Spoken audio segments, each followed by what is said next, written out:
My name is Lisa Mustone Alexander. I'm a PA from the Washington, D.C. area. I've been a PA for over 40 years. I am a very curious individual, and I have always had an interest in global health.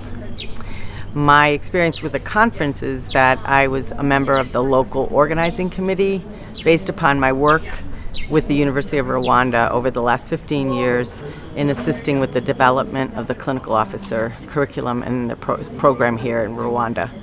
I came here over 15 years ago with an invitation from the government to do an evaluation of their medical education system, along with my colleagues from the School of Medicine and Health Sciences at George Washington University.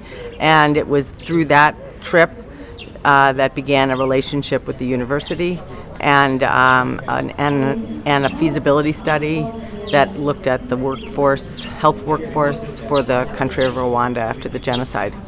I think it's been a great success. It's been a great success with a lot of hard work.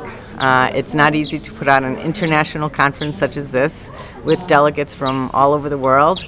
Trying to communicate, and the preparation, as I said, I was on the local organizing committee, and we had many emails and conference calls. It was very hard to be, when you're not on the ground doing the work and having to do it through email with time differences. It was difficult, but I think the work paid off, which is usually what happens in life. If you work hard, you succeed. So we're really thrilled with the attendance and especially the student participation. Well, we've had some really, I think, fascinating conversations and presentations around non-communicable diseases.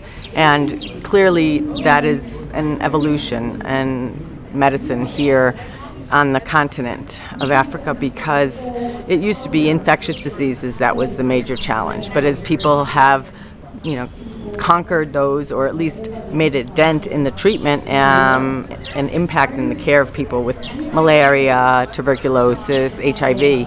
Now we see diseases of the Western world rearing their ugly head here on the continent, like diabetes and hypertension. And I think those conversations, have been very inspiring and important, because as clinical officers continue to make an impact on the quality of care and the access, it's going to impact the lives of everyone on this continent. On a more global scale, I think you just have to volunteer. If someone asks you to do something, you do it.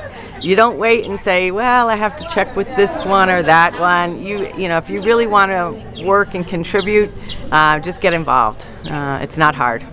Well, I can tell you that